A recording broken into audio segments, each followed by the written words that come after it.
Hey, what's up guys? This is Anthony from AnthonysCustoms, and for this review, we are looking at the Teenage Mutant Ninja Turtles Michelangelo 1/6 scale collectible figure from Mondo.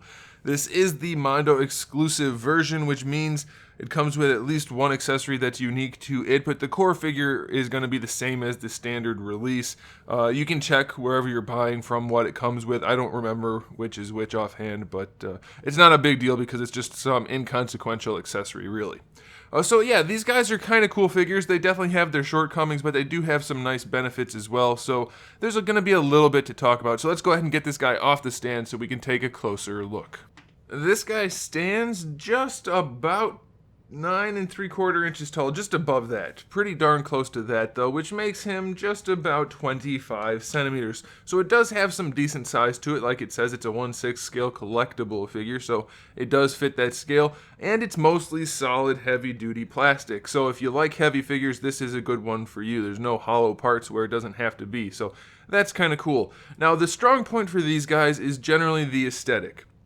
They're fairly saturated, they have very high contrast, we have a lot of that comic look to them, so a lot of people are drawn to that. It's a very, very aesthetically pleasing look for the Turtles. It does have the comic look, and like I said, it's just got a lot of color, so it's a lot of fun to look at. Now, the biggest downside to these guys is the quality control / price point, because at the price point of, I think it's like 150 bucks per figure, quality control is not very high, and we're going to get to that as we go, but first, let's look at the accessories. We have two different heads. We have the one head with the orange bandana, and then we have the same head with a red bandana for when you want a Raphael figure. I'm never going to stop making that joke. I can't help it. As is expected, he does come with his little baby turtle, and I do want to point out the turtles are color matched to the full-grown turtle, so that's kind of a nice touch. It's a nice little bonus accessory. We have a few different hands. We have the two gripping hands that come on him in the package, two hands with the climbing or claw accessory things built onto them, and then one for him to make his kind of iconic hand signal sign thingy.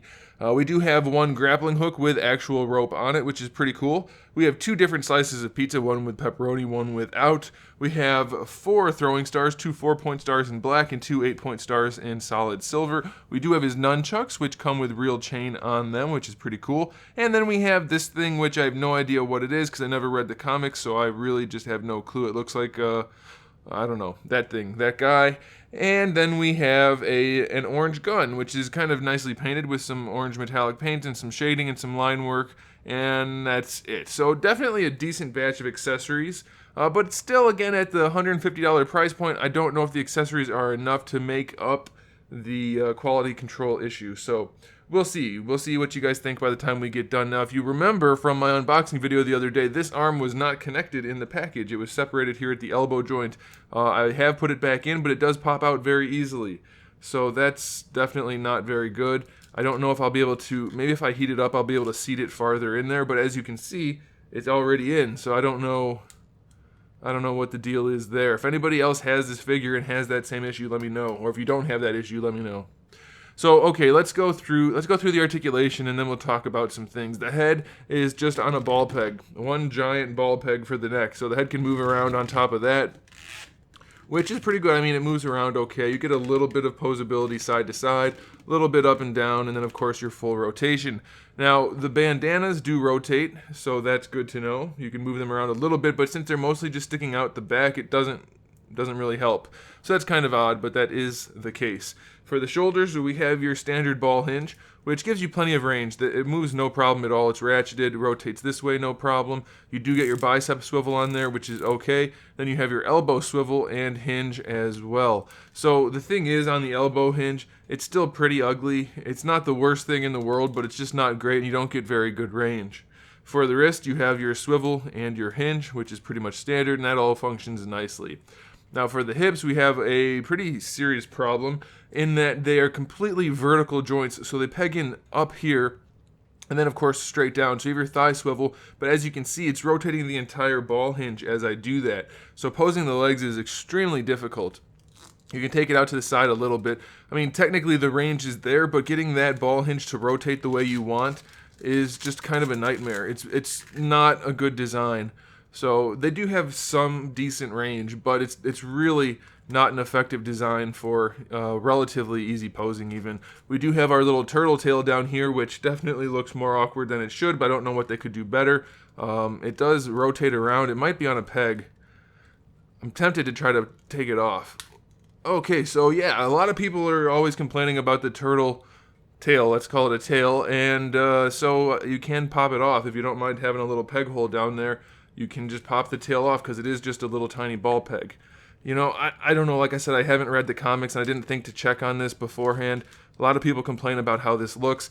I'm guessing it's accurate, so I don't know. I guess it shouldn't be a problem, but maybe it is. For the knees, we have our double jointed knees, which technically have really good range, but you can see how incredibly bulky they are because they actually get bigger at the joint rather than smaller. We have this very bulbous upper leg and it's very thick down here as well, so it's functional, but it's very, very blocky and chunky looking.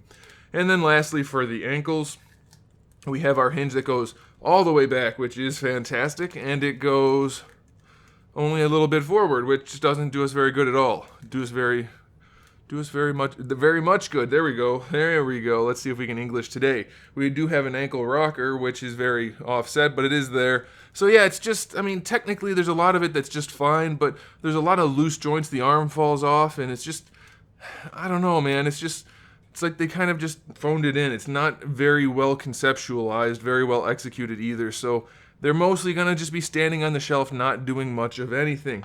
Now, here's one interesting thing which I do want to discuss, because I've talked about this in the other videos. I don't have my Leonardo anymore, guys. I mean, I have it, but it's not with me. I believe it's in Texas, so I can't compare Leonardo with the other ones. I apologize about that. But I do have Donatello, which has the same problem as Leonardo. If you guys remember, we had the issue of the heads, and you can probably see right off the bat, this guy has a much shorter neck. Well, this one and the Leonardo, their heads barely fit on the pegs. They just kind of sit on there, and you can see there's no depth to that socket. So the heads just kind of wedged on and fell off when you tried to pose them.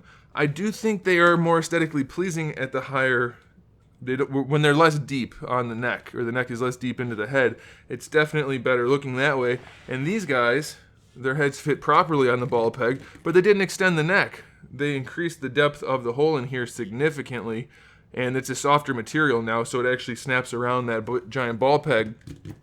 But you can see the head sits way deeper on the neck. It just looks weird. So, I don't know. I don't understand what the deal is. Like, two of them are going to have short necks and two of them are going to have long necks. And that's no bueno. It's no bueno. Also, the shell's a different color. Is that normal? Is that how it's supposed to be? Let's check Raph. Maybe Leo and Donnie got one color and everyone else got... No, I guess they're all unique. There's Raph real quick. So they're all kind of unique. So that's okay. I mean, like I said, the colors look good. They're aesthetically pleasing. It's just, why are the heads not the same? Whatever. You guys get the point. Get the issue now. So now you can make the decision for yourself. I don't dislike these figures. I just feel like they're probably a lot more expensive than they should be for what we're actually getting. Very similar to the PlayArts Kai. You know, there's a lot of good stuff about it, but quality control does not meet the price point. So there it is. Thanks for watching, guys. Make sure you subscribe to the channel. I have new videos up every single day. We talk about action figures, movies, TV shows, video games, all kinds of fun stuff. So make sure you come back for that. Give the video a thumbs up if you liked it. And in the meantime, keep collecting.